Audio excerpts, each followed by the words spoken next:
All right, the regular meeting of the Capital Long Range Improvements Committee will now begin.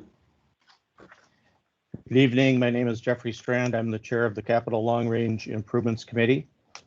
And this is the public input session on April 21st, 2021, 5:30 p.m. Before we begin, I'd like to note that this meeting includes the remote participation of members as authorized under Minnesota Statute Section 13D.021 due to the declared local health pandemic. I will now call this meeting to order and ask the clerk to call the roll so that we may verify the presence of a quorum. Thorbjorn Adam. Present. Jocelyn Beard. Present. John Bernstein. John Bernstein. Steve Brandt. Steve Brandt. James Brown. Present. Luke Cunningham. Present. Tanya DeGarmo. Here.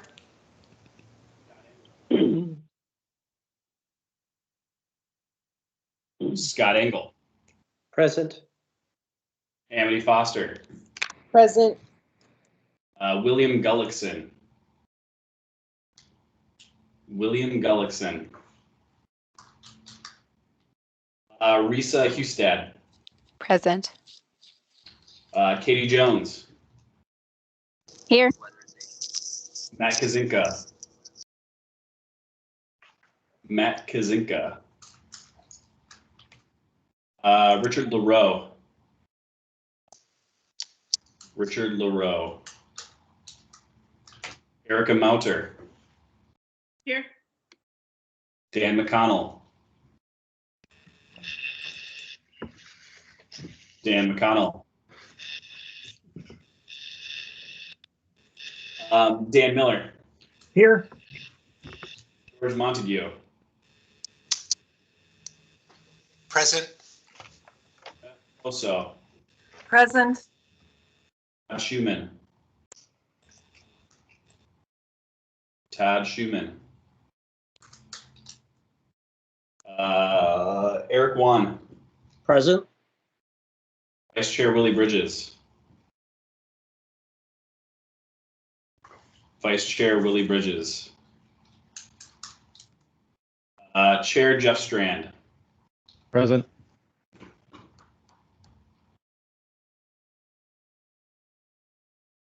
With that, there is 16 members present. Thank you. So that's a quorum. We do not have a fully appointed committee, correct? We have, what, 26 members? Correct. That does achieve quorum. Okay. Very good. Thank you. With that, we'll proceed to our agenda, a copy of which was posted for public access to the city's legislative information management system, which is available at lims.minneapolismn.gov. And to simplify things and move things along, we will do item 2, adoption of the agenda, and item 3, acceptance of the minutes with the same roll call if there is no objection and unanimous consent. So the clerk would probably want to project the minutes if possible. And when click members are making their motion, please state your name. And then when you do the second, please state your name. So is there a motion to approve the agenda and accept the minutes of April 14th, 2021? I'll make the motion, Eric Wand, for both the agenda and the minutes. Is there a second? This is Jocelyn Beard, I'll second the Jocelyn, motion. very good. Is there any discussion? Any questions or discussion? Clerk, I don't know, is it possible to have a projection or no?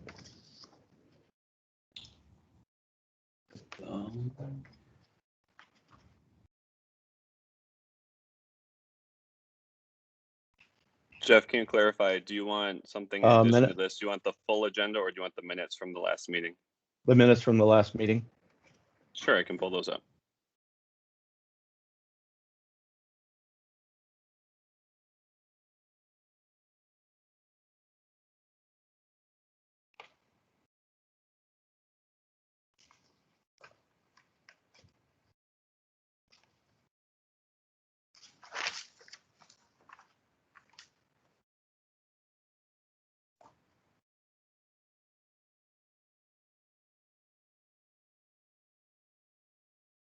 Okay. So for the viewing public, just quickly, we had a presentation from Mayor Jacob Fry, Council President Lisa Bender, Council Member Steve Fletcher. Click had a discussion of its schedule. We had the acceptance of the prior meeting minutes and should be displayed. So is there any further discussion? Seeing no hands raised, all in favor, we'll do a roll call with the clerk. Thorbjorn Adam, Aye. Justin Beard, Aye. John Bernstein, Steve Brandt,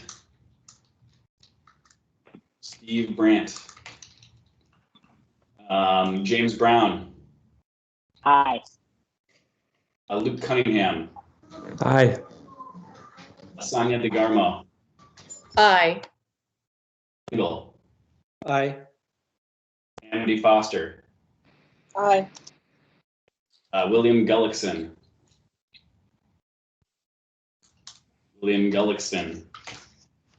Risa Hustad, Aye. Jones, Katie Jones, Aye. Aye. okay, Matt Kazinka,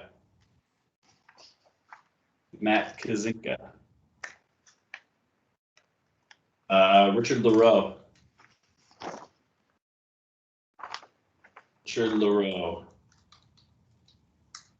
Erica Mounter, Aye. Dan McConnell,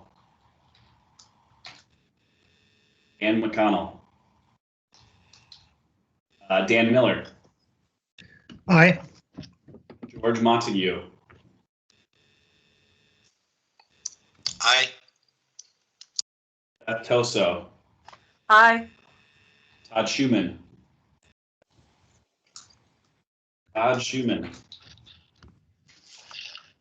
Eric Wan, Aye. Vice Chair Willie Bridges,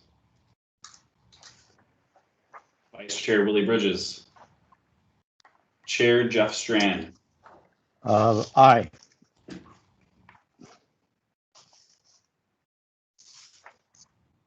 With that, we have 15 ayes. Very good. So that is adopted. We have an agenda and we've approved our meeting minutes. Now, the next thing is public hearing, public input session on the 2022-2027 capital budget requests. Very brief overview for new members and for the public. So the City of Minneapolis has adopted the principles of community engagement from the International Association for Public Participation, IAP2. And part of that is that we explain in the spectrum the degree to which the public has input. So it's ranges from inform, where you provide the public with balanced and objective information to understand problems, alternatives, and solutions. And so we're looking for your informing information tonight, running all the way to empower, where the elected officials place final decision making in the hands of the public. So for people who don't know what CLIC, or the Capital Long Range Improvement, is, it is the 33-member advisory board composed of primarily city residents who are appointed 7 by the mayor and 2 members per council ward. And the CLIC recommends to the city a 6-year capital improvement program that is updated annually. So every year, the city departments, independent boards, and commissions, like the Park and Recreation Board, the Minneapolis Municipal Building Commission, Public Works, etc., prepare new capital budget requests, or CBRs. So the CBRs are submitted to CLIC through the Finance and Property Services Department. So tonight, the purpose for our meeting, the reason we're here, is to gather information and hear your comments. So this is our, these meetings have been going on for about 7 years. I've been the chair of CLIC for 6 years, and we had in-person meetings before the COVID-19 pandemic.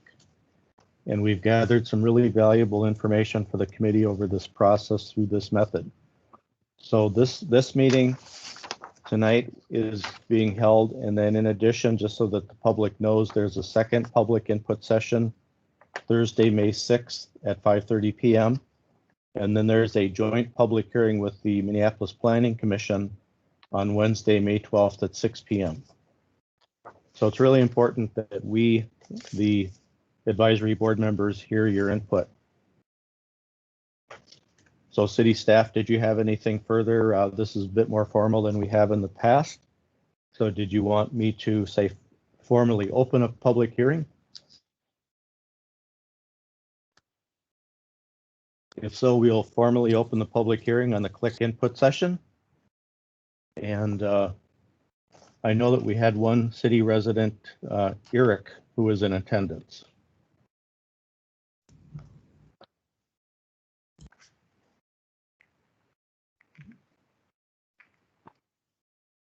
So are there city residents who wish to make comments about the capital budget requests for this cycle? Yes, if no one else wants to go, this is Peter Schmidt, and I'd love to talk about a few different things if you have some time. Very good. Yeah, and I'd like to make a comment too, thanks. Okay, sure. Let's go with Peter Schmidt. Okay, I can certainly, so I have 6 different comments, so I can certainly do one and then pass it off and then come back just to make sure I'm not bogarting the time, if that makes the most sense.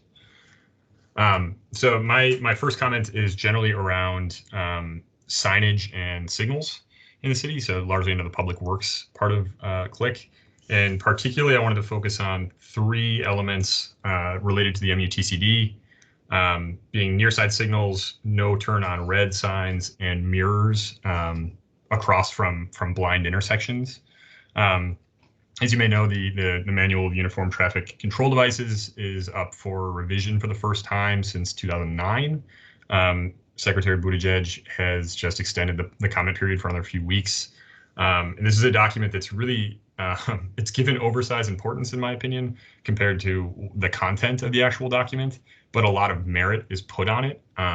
And it's particularly interesting. It doesn't have a pedestrian section at all, though it is adding an autonomous vehicle section, which I find an interesting prioritization. But it would be great if from the public works side, we could have comments put forth by the city, particularly around allowing kind of more innovative traffic control or signal control devices. One that I'm particularly passionate about is moving traffic signals to the near side of an intersection. Essentially, thinking about that as an idea of when you're going on an on-ramp and there's the two lights before letting you on. The traffic is, or the signal is close to you, so your car has to stay back far enough to see that light.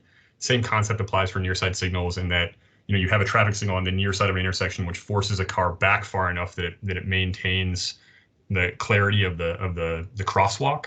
I know we have stop bars, but this is a much more effective version of that, which is seen pretty frequently in Europe. I lived in Germany and Austria for a long time. This was the standard, and it really protects the pedestrian box, which is huge. But under the current MUTCD guidelines, near side signals are a supplemental signal, but not a primary signal. And the only way to get around that is either to go through the variance process, which is extra work, which I know generally is not desired by folks, or choosing to ignore the MUTCD guidelines, which you can do. We've chosen not to. So, I've attended a lot of public meetings for different projects, and I'm often, given different guidance on where to advocate for near side signals. But this seems like a good opportunity to express this to CLIC and express this to Public Works that I'd love to see this piloted somewhere. You know, I was hoping Bryant seemed like a really good opportunity, Bryant Avenue South, but it seems like that's probably sailed. But I think this would be a great way, you know, in the same way that we're piloting chicanes and other traffic calming measures, near side signals would be huge. And the other two are a little bit much shorter explanation, and I'll pass on my time. No turn on red signs. Again, this is an idea of protecting pedestrian crossings. Oftentimes you're seeing cars looking to the left when pedestrians might be coming from the right, which is creating that kind of dangerous interaction. So particularly in heavy pedestrian areas, I'd love to see a greater usage of no turn on red signals. And then finally, this is maybe a little bit more obscure one. I think about this often when I'm going north on Bryant and getting to the Franklin Avenue intersection. There's regularly cars parked on both sides, so that might change with the reconstruction. But for all user types, cars, bikes, and pedestrians, you're stuck in this awkward situation of kind of having to lean out beyond the parked cars to see if traffic is coming, which is dangerous for everyone. And kind of an easy and cheap solution is, you know, putting a mirror on the far side of the intersection to show that angle. You'll sometimes see this coming out of alleyways or loading docks, but it'd be an interesting thing to pilot to be, again, quite cheap. You know, it's not like you know, the plastic reflective surfaces are particularly expensive, but it'd be great to see if that helped with that visibility for all users. So again, this is generally on signals. I'd love to see something from Click or Public Works, and I have other comments for other topics, but I'd love to yield and come back. All right, thank you, Mr. Schmidt. Do you want to tell us, I think the city usually asks for either your residence or neighborhood? Yep, I live in Lowry Hill East neighborhood on 22nd and Bryant.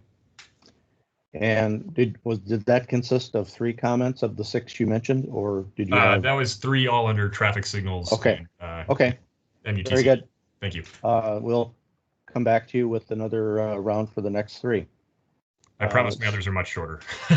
Oh, glad to have you here. Next caller, just name and address or neighborhood.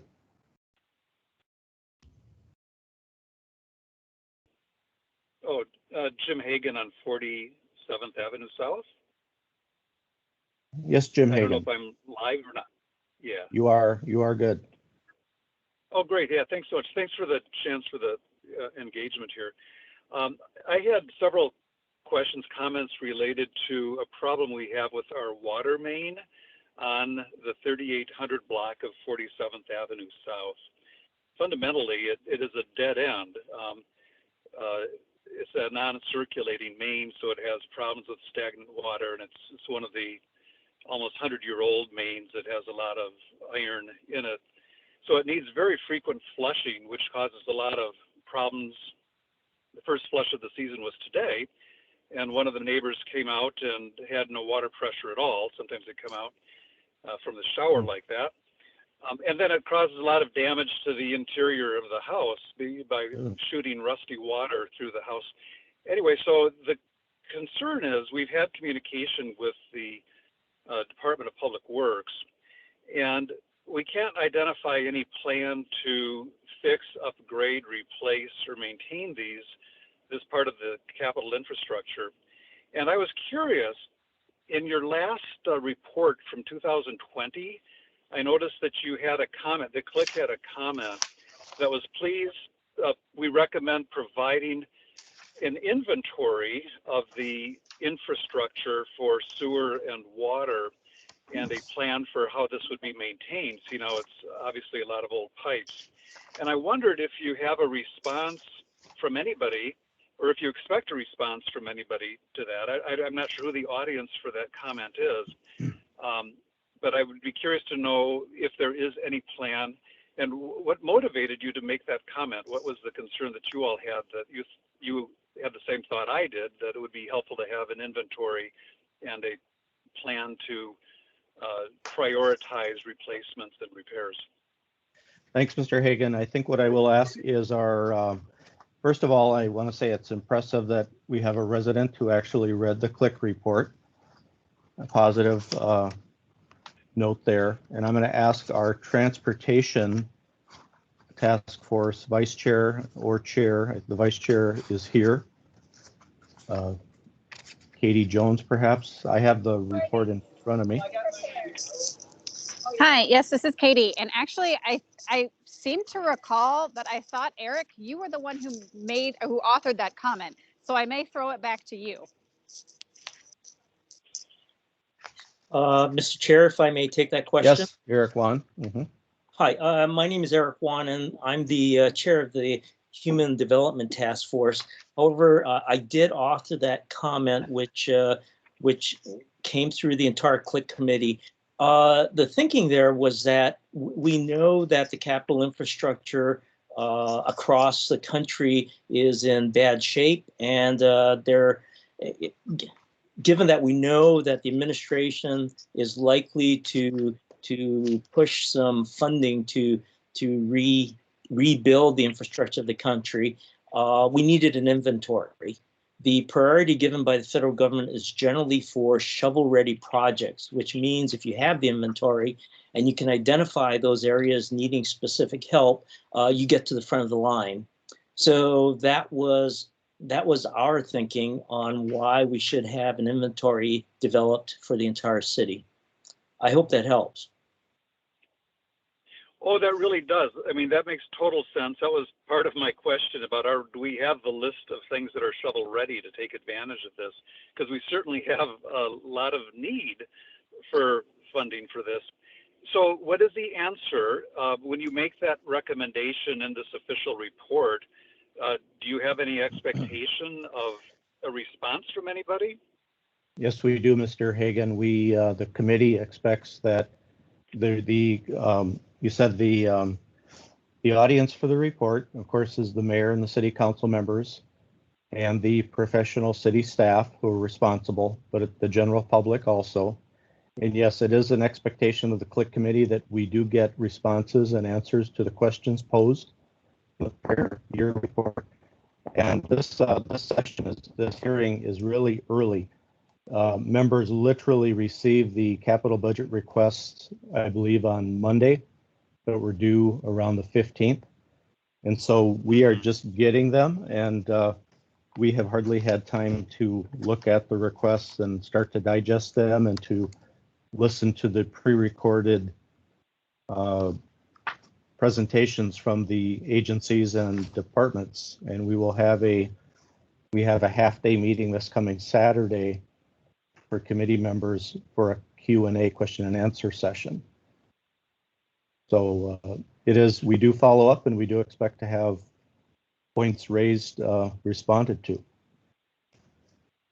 Oh, thanks so much. So basically, if I understand that right, then it would be when you make a recommendation in one year's report, you wouldn't really expect a response until they're making a request in the following year, and the response would be embedded in their requests in the following year.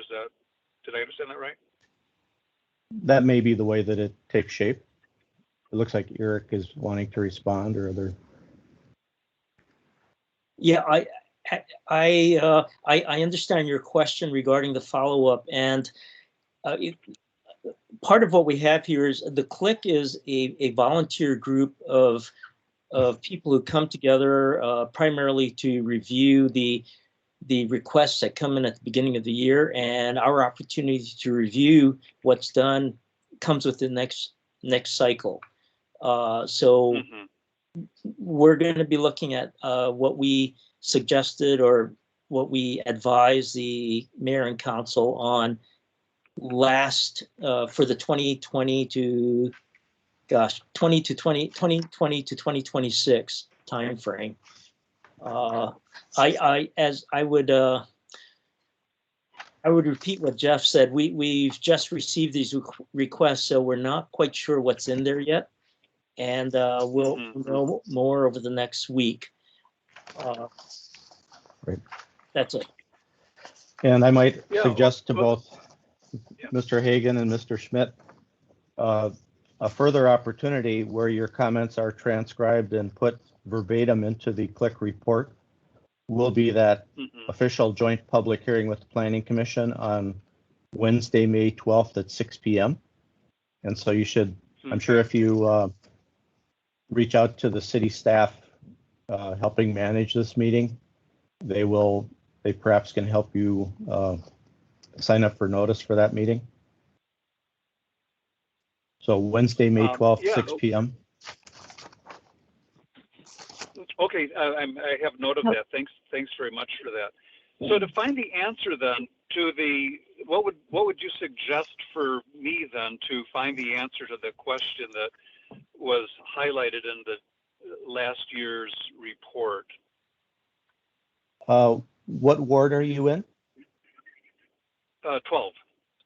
Okay, I might suggest that maybe our Ward 12 click representatives or any appointees of the mayor living in Ward 12 might be best suited to follow up directly with you, or you can perhaps give us your contact information to the city staff, and then when we get the presentations with the waterworks, we can, water services, we can actually ask that question during our question and answer period. Jeff, I'll make note. That sounds Scott great. Yeah, has his hand up as well. Okay, great. Yeah, I'm Scott Engel. I'm the representative from the 12th Ward on the click, and I do have your information, Mr. Hagan. So I think Steve Brandt forwarded. So this is on my list, and I can get back to you about the follow-up. Well, great. No, thank you very much. I really appreciate that. And if I have a related question to this for our 47th Avenue. I don't know if my microphone is still activated or if you want me to follow up on that. Why don't you go ahead? And go ahead, Mr. Hagan. Oh, yeah. For the budget request, I think it was WTR 12 for water distribution improvement. It listed, I looked at several years, and it's sort of a rounded dollar amount each time, which does not give any. It doesn't give any specific projects, so I wasn't quite sure how you evaluate those. But I know that this year, as my understanding is, there is several very specific projects, maybe 3 in Minneapolis, where they are replacing water mains. And I just wonder, in their requests, why are they an exception? They're so different than other projects where they don't actually tell us what the projects are that they're proposing to do the work on. And then also I wondered, when they're all done, is there some way to find out then what projects they did? Because they do have names, they have street block numbers. It's not just sort of random, valve here, valve there. So I just wondered if that's something that we could have identified more on a project basis in their budget request. We can certainly do that. That's something that CLIC members would be asking about. Oftentimes there will be a presentation when we have a program. Specific project areas will be identified during our presentations. I don't know if the presentations are going to be made available to the public. City staff, I don't know if those are. Yeah, so this is Amelia Kruver, and I see that Justin has very helpfully pulled up that very capital budget request, and we can make sure that the link to these are available to folks, because they are available to the public right now. Mm-hmm. And it, I think, would help answer the question what is sort of shovel ready, because these are the requests that CLIC is reviewing and represent the proposals coming from city departments. So we are happy to share these to help answer that question. Oh, well, thank you so much. I think I've seen those before for the water distribution improvement and read the actual request, but I just don't see anything specific about where the work is anticipated or what mains they want to do when. So I think I've already seen what you're talking about, but it just seems like sort of insufficient information.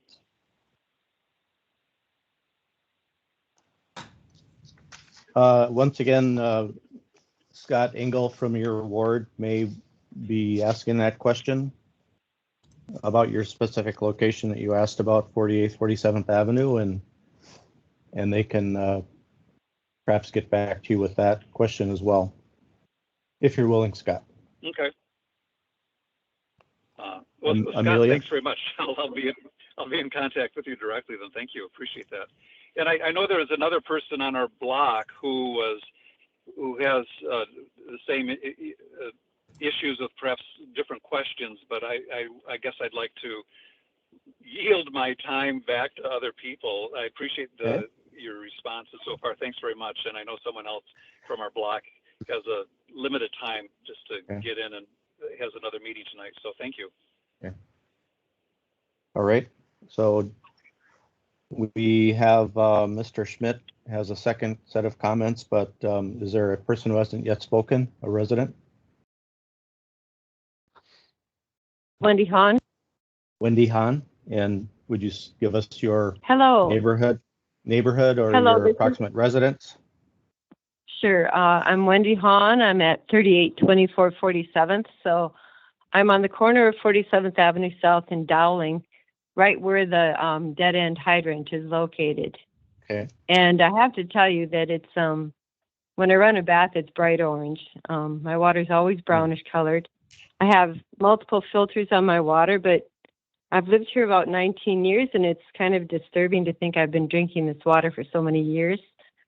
You know, they come and empty the hydrant, and then I'll have no water pressure at all, and I don't know when it's going to happen, but it happened today, and a neighbor down on 48th Avenue texted me and said, my water's brown again. So, you know, it covers quite a few blocks in this area. So, you know, we're very concerned about getting it replaced and fixed. So anything I can do or get involved, if you can advise me how I can follow up on this, I'd really appreciate it. You know, I talked to Jim too, so we're kind of working together. So I guess it's good to keep in touch with Steve Engel. Scott Engel is a click appointee from Ward 12. Okay. And So maybe let's see. The other appointee is Luke Cunningham. All right. And those of us who are appointed by council members, for example, I'm appointed by 4th Ward, Council Member Philippe Cunningham. And so we will serve as contacts for the community residents in our ward who have questions. And we certainly can make note and follow up when we do the question and answer on that type of program project. Okay. Yeah. So I appreciate it. Just the other people on the block may have not had a chance to call in today, but it is quite a concern of ours, and I've been living with it for quite a while. So I'll be in touch with them, and hopefully we can get the hydrant replaced. Yeah, thank you for taking the time tonight and coming to this virtual meeting. And did the Ward 12 representatives wish to say anything further?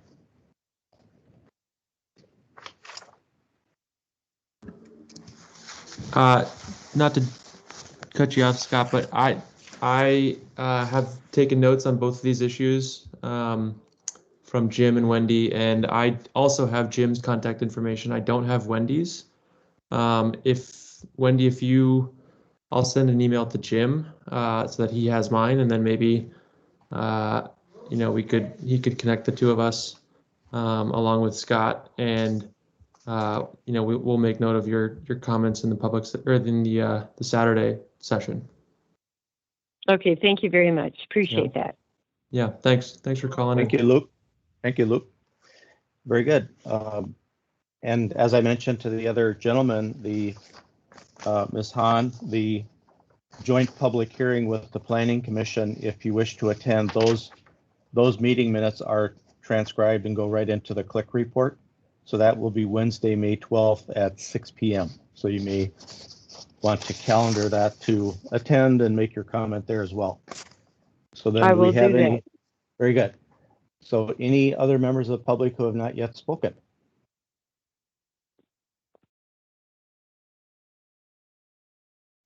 Then I think we can go back to Mr. Schmidt.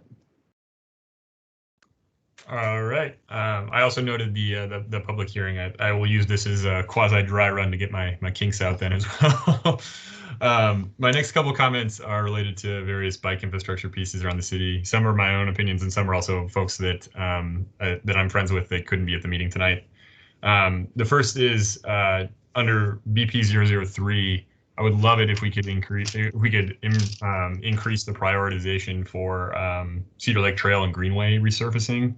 They're both great trails. I personally love the Cedar Lake Trail. My parents live out west of the cities, and it's a beautiful ride, except that you hit a major bump every 10 feet. So I end up just riding with no hands until I get out of the Minneapolis portion because it's so terrible on your wrists and neck and back.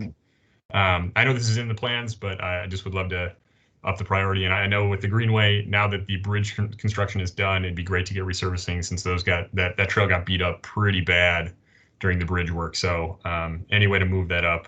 I know by driving standards, they're probably not bad roads yet, but for biking, it's just a totally different metric in terms of comfort.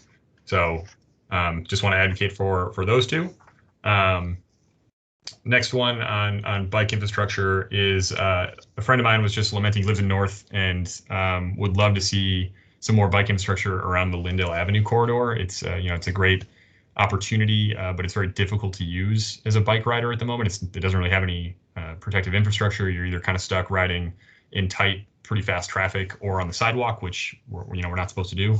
So it'd be great to see some future plan adding Lyndale Avenue North to it, whether it's part of the protected bike lanes budget request in the future or not. But I wanted to advocate that was something he was lamenting as a way that North felt a little bit unconnected from the rest of the burgeoning city bike network. So those two pieces, I did want to give a shout out to those Dunwoody protected bike lanes are pretty awesome. So more of that is really great. It particularly connects well to Ladonia, which I'm going to give a quick shout out to because Ladonia is great. And then one other bike project, I'm not sure if this fits within the scope of what CLIC can do, but under PV 158, the Hennepin Avenue project, reading through this report and kind of the goals of this project, it'd just be great if CLIC as a group could submit a comment in support of, currently option 1. I know there's going to be another iteration coming, but, a lot of the goals of this project spend was to meet the Transportation Action Plan goals. And I think it'd actually be pretty impactful to have a comment come from CLIC in support of dedicated bike infrastructure, since that was part of that project budget. And specifically, I think it could actually be linked with a different project spend. The Safe Routes to School budget item, though it doesn't currently include Hennepin, I think could be added to that budgetary scope, since it does run in front of Jefferson Community School. And with the school district reshuffling, there's actually going to be a lot more students coming from North and West. So, this would quite literally fall into a very nice safe route to school option. So again, not sure if that's given where it is in within the 5-year process, or, that one might turn out to be a 7-year process with the 2024 delay. Not totally sure, but I think CLIC's voice could be really impactful in that project. So those are kind of my 3 bike comments. And then the next direction, I've got kind of 2 to 3 more topics to cover. So I can pause and see if there's any other comments before I keep moving forward. Are there other members of the public that want to go before I continue? I was wondering if our transportation task force members wanted to provide any feedback to you. Great as well. Thank you.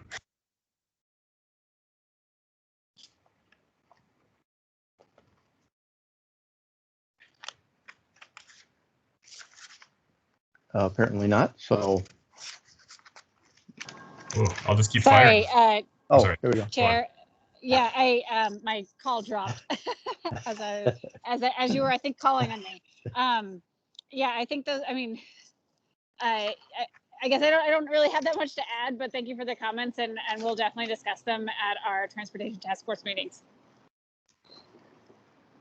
Thank you, Katie Jones. Very good. Let's we can go on, Mr. Schmidt. All right, I'll keep firing. The next piece came from a colleague of mine who lives down on Fremont between 35th and 36th. He unfortunately works late and just couldn't be at this meeting, but he had a lamentation, and he sent me some pictures of this. The alleyway on that block makes it so he actually can't access his garage 2 months a year. The drainage is such that it creates roughly 18-inch ice curbs in the winter from the freeze-thaw cycle. Evidently, a city engineer has been out and stated that it either needs to be resurfaced and potentially needs to have drainage added to it to address the problem. It's a pretty gnarly set of pictures. And I believe based on, sorry, I'm pulling up my notes, based on PV006, based on that map from PV006, I believe it is part of the, under consideration to be added to the repaving scope. It was a little bit hard to see where the cross streets were on that map. But if possible, I would love to advocate to move that alleyway on Fremont between 35th and 36th into the 2022 to 2027 repave bucket. I believe that'd be something that could be added to the budget request directly. Again, I know it's garages, which isn't necessarily our priority as a city, but not being able to access part of your property because city infrastructure is crumbling to that degree is certainly frustrating. I know he also is looking at repaving his asphalt connection to the alleyway, and he actually can't get a contractor to do so because the flooding is so frequent that asphalt won't set in time. So again, I really do feel like it probably merits being moved into that 2022 to 2027 set. This is just north of the cemetery in south. So again, I think it might be one of those great lines. So Justin's pulled that up, and PV 006 click report recommendation was what, 2.1 million per year for net debt bonds, 4.915 million per year for special assessment bonds. May have the CBR for the new request, PV 006.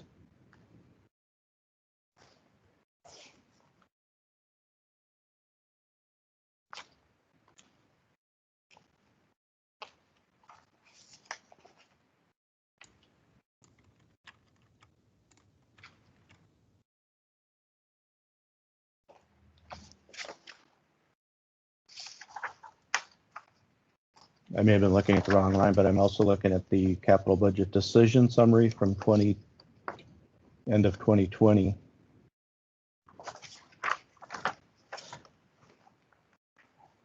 So comments are so noted.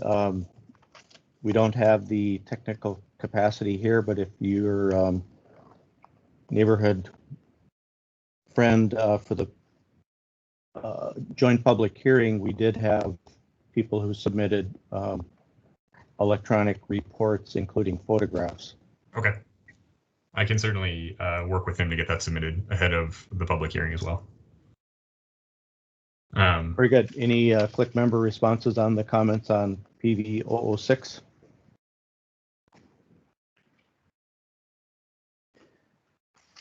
If not, anything else, Mr. Schmidt? Yep, I've got one more quick one and then one semi-tongue-in-cheek one for you. So my next one is a general request. So I know there is a water infrastructure section, and it generally has this electrical service rehabilitation line item, WTR 31. I was wondering if, as a request for the future, if an electrical infrastructure subsection as a whole could be added, specifically aimed at requiring XL and telecommunication infrastructure to be buried at any road reconstruction or rebuild. Whether this would have to be done through an amendment to the franchise agreement with the city, between the city and XL, is a little unclear, but having recently been fighting with XL and CenturyLink and Comcast to remove a pole on our property, which was illegally placed, I would love to see this infrastructure out of our viewshed and put more safely underground. It increases resiliency. It also removes a lot of redundant poles, because XL has a pretty bad habit of removing their infrastructure from poles and then just leaving the pole. Or as we saw in the Hennepin Avenue bike lane downtown, we end up with random poles in the middle of the bike lane, which is incredibly infuriating. Theoretically, they come back and do it, but again, having worked with utilities for a long time, I'm a solar developer myself, it's incredibly difficult to get actually a response for them to do that work. So if there was, I know there is already utility coordination with a lot of these projects, but if there was a directive from Public Works or from CLIC or from the city where all visible electric and telecommunication lines had to go underground, that would be the right time to do it cost effectively, and it would slowly allow us to get all of our infrastructure underground outside of just the downtown core. So I'm not sure, again, how that fits in with this CLIC, with the CLIC recommendations, but I do like that there's water infrastructure language, but I'd love to see the same for electric and telecommunication infrastructure. Thank you for that comment. Any CLIC members' reactions?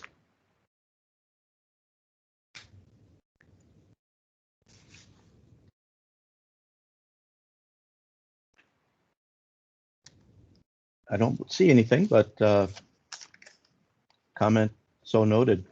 All right. And then my final, again, quick, somewhat tongue-in-cheek piece for you. I know everything I've requested so far is a big money item generally, and I know a big part of the limitations on what CLIC can do is the fact that the state has largely gutted the budget for us to do these kind of projects, among other factors. We'll say that, but it'd be great if there was some kind of either advertising campaign or lobbying effort or marketing campaign to advocate for more spending on cities, whether it's that money should be allocated on a dollars per number of people served per road mile or something, some other metric to reduce the amount of funding that cities are getting, as opposed to kind of having city infrastructure decay because of either inconsistent or deteriorating funds. Again, bit of tongue in cheek. I don't think we have any budget to do a lobbying or marketing effort, but I do appreciate the work that this group does and that the city does overall. But it's very challenging when money is either sporadic or declining. Just wanted to add that in as a general thought. Thank you for that comment. Maybe I will defer to Amelia Kruver for that, and then we have Scott Engel has a hand raised. Yep. Peter, could you explain what you mean? There's utility poles in the middle of bike lanes on Hennepin Avenue? Yeah, so right now, if you go through the new protected bike lane in downtown on Hennepin, there are 2 instances where there is a pole directly in the middle of that bike lane. Theoretically, I'm guessing they're supposed to be temporary as they're switching over to the new signals. Whether that removal actually happens, I'm not quite sure, but it's interesting. In one of the sections, there's definitely one of their telemetry boxes right next to it, so it actually creates like a 2 or 3 foot gap for you to get your bike through, which I'm capable of doing, but if I had a cargo bike or a trailer, it would force me to go into the pedestrian part of the sidewalk. So there are workarounds right now, but right now in Hennepin there are 2 instances of that. And then again, like I know in our backyard, I went and looked through the history of our property. There's no easement for XL to have a pole on our property, yet they had poles on our property. And when we tried to force the issue to make them get rid of it, they kind of scoffed and said, "No, we're not going to do that." So just in general, I think it's good practice overall to have electrical infrastructure underground. It's much more resilient, much safer, but it also, of course, costs more money. So if we can coordinate that with reconstruction projects when the road is already open, putting an extra bit of conduit underground is actually not that big of an adder. Yeah, I'm just going to add that I am planning to advocate through the Americans with Disabilities Act that more utilities be buried. The city has had a habit in the past of keeping that infrastructure as obstacles in the middle of sidewalks, for example, and reconstruction should be an opportunity to bury them or at least move them so they are not obstacles. So that is one question I'm going to be bringing up on Saturday. I really appreciate that. That's great. Thank you, Scott. And then Rich LaRoe. Yeah, this is Rich, Ward 13. This is my first year at CLIC. I'm not familiar with the process, but I had a question about just overall. I apologize if I missed it in the instructions. Are these comments and recommendations somehow captured in proposals that we will be grading? This meeting is being recorded, and so we will have access as CLIC members to these comments. So these are our fellow residents providing public engagement input that we as CLIC members can take into consideration and thoughtfully consider in our capital budget request review. Right. So the question is, based on the input we just were hearing, are those proposals captured in at least one of the proposals that we will be grading? Or are these just sort of general comments that cover any number of proposals that we may or may not see? Well, I know that Mr. Schmidt has specifically called out capital budget project numbers, so it's easy to cross-reference, like Water 31. So the answer is these can be taken into consideration by CLIC members and by the task force groups, by members who are writing comments for submission to the annual CLIC report. And then as we all review the CVRs that we just received, these can be taken into consideration. So if you're asking, are these comments that we didn't know about until tonight included in submissions from the departments, which we just received? The answer is, I don't know, and we will have to determine that. I'm not trying to obfuscate or not answer your question. Sure. Rich, but was that, maybe I'm not getting it. No, I think you've answered the question. So this was just my question about sort of how this is put together and how this works. Whether I'm expecting to see sort of these line item comments included in something I will be reading later, or is this just something we hear tonight and then need to remember later on when we're doing the processing of the grading? I am taking notes. The meeting is being recorded. The staff capacity may be such that we can ask for a transcribed meeting record. We'll have to discuss that with our finance staff. Okay, thank you. I saw that Katie Jones. I lowered my hand. Thanks. Okay. Very good. So do we have any other members of the public attending who have not yet spoken?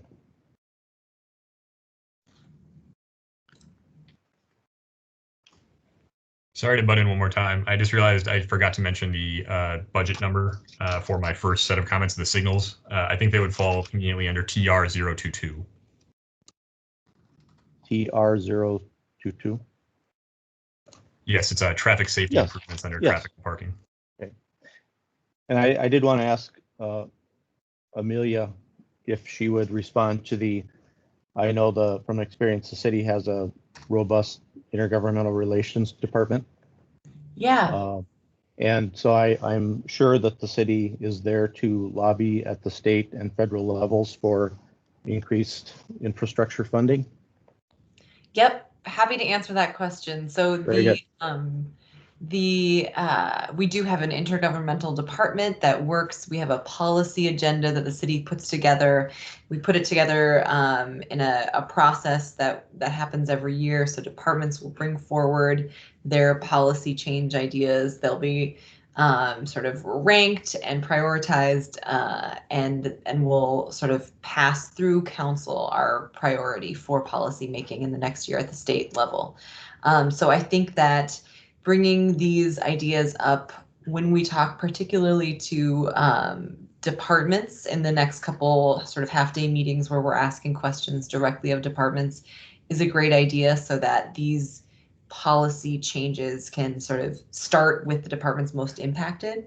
And I think bringing up specifically the idea, just as you did today, of the city considering it as something that they are bringing to the state that's the track to be on. So I think if we can bring this forward when we're working particularly with the departments in the next couple of weeks, that's the right place to start. Very good, thank you. Mm-hmm. And so we won't have a transcription, but we will have the meeting recording for members to view. So, okay, let's just see if there are any more members of the public here tonight to make any comments.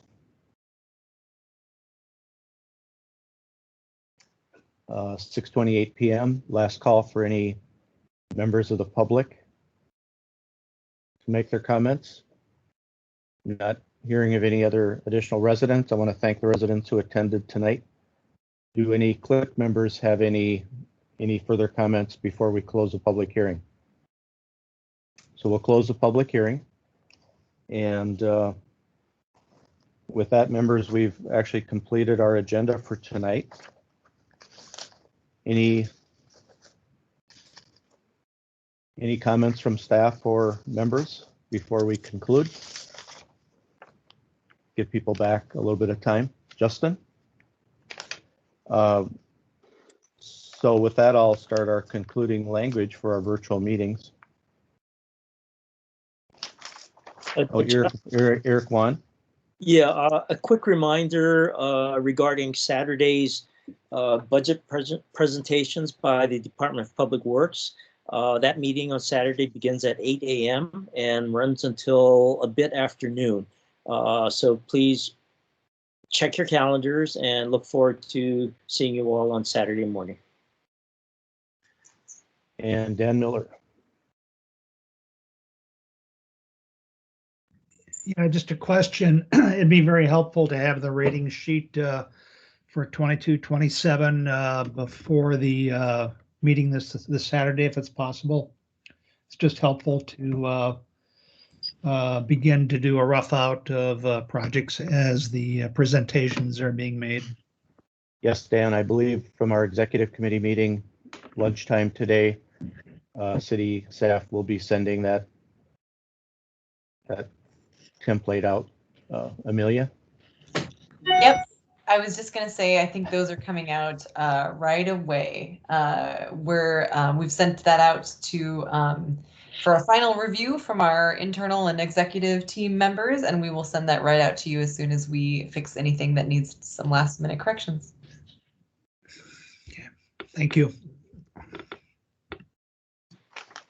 Very good. With that, we've completed all items on the agenda for this meeting. I will ask members and staff if there are any other matters to come before this meeting. Not seeing any hands raised. If not, and without objection, I'll declare this meeting adjourned. So the next CLIC meeting will be its internal meetings and question and answer with departments. Otherwise, the schedule.